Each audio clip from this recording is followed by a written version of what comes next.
I will now tell you something of the development of Western classical music. We chose to focus on Western music tradition for this theory as well as for the history, because it would have gotten too much if we would have tried to cover everything. In the medieval times, the first outcast for the Western notation system was developed in the monasteries. In general, sacred music, as for example the Gregorian chant, and secular, worldly music was strictly separated. Music was mainly seen as a tool to worship God.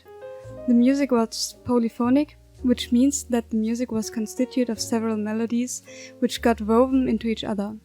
Instead of different key signatures, different modalities or church modes were used.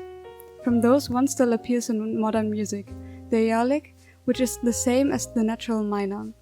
Both the church modes and the polyphony were important for the development of Western harmonies. In the Renaissance, music was moved out of churches and was also used as entertainment for the bourgeoisie. Being a composer started to be a real profession, and music education was spread. Through counterpoint and dissonance rules, music got more restricted while polyphony was still used.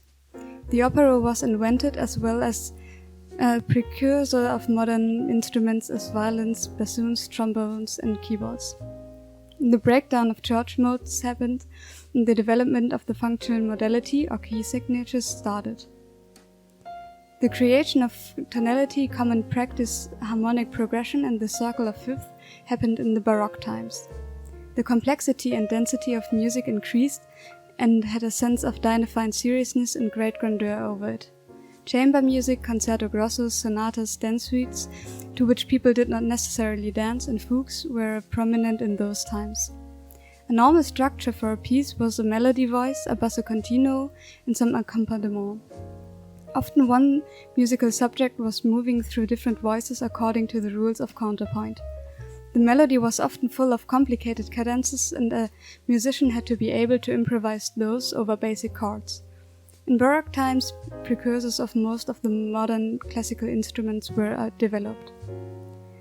In the classical period, music got less complex and had more a sense of light elegance over it. This was due to the use of homophony instead of polyphony and clear rhythmical structures. Mostly the music consisted of one melody, which themes often were short and fragmental over some accompaniment. In general, variety among the pieces increased and dynamics was used to create contrasts. The structure of string quartets and symphonies was invented in pieces for piano and voice as well, as the comic opera was very en vogue. The sonata form was developed, which was highly used in Western music. It means that a piece has an A part in the piece's tonic, and there is a contrasting part in the piece's dominant, followed again by an A part in the piece's tonica. As the size of music ensembles increased, an equal temperament for instruments was established. In the Romantic period, composers moved a bit away from the strict rules of composition of pieces and harmonic progression. Often a subdominant could follow a tonic or some other key. Music was created to express intensive emotions. For that, the tonal range was increased, as well as the range of dynamics now reaching from pianissimo to fortissimo. The music was often dramatic and in a sense individualistic, that a big difference between composers could occur. A lot of programmatic music was composed, mostly dealing with the beauty of nature and the composer's love to its country. To be able to express more, the symphony orchestras grew and got its form we still use today.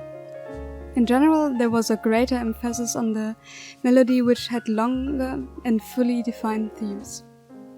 Around 1900, composers started to try to find completely new approaches to harmonic, melodic, sonic, and rhythmic aspects of music, and started to break with the well-established traditions. As a result, classical music divided into many different directions.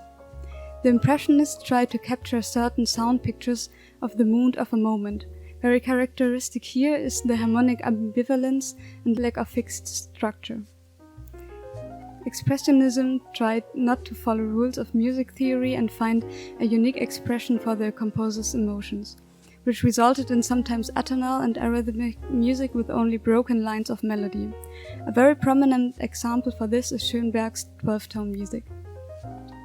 Under post-romantic music, we understand the music of the composers who lived round about the beginning of the 20th century and mixed romantic and expressionistic elements in their music.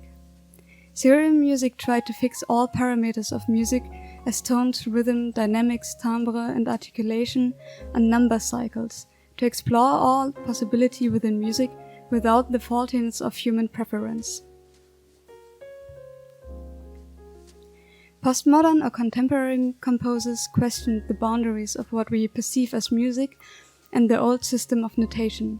Some characteristic of it are a sense of bricolage, polystylism, and randomness, as all structures and rules, also those we attend to unconsciously, are questioned. The biggest branches among contemporary classical music are experimentalism, minimalism, and film music. Experimentalist composers include basically everything that can produce sounds in their music and challenge our general understanding of the boundaries of it. A known example of this is John Cage's 4 minutes 33. Minimalistic music basically consists of limited material, which is repeated in patterns, and instead of harmonic progression, minimalists use phrase shifting. Film music is probably the biggest branch of classical music nowadays, also if it's the only one where music is not composed for its own sake, but to accompany movies.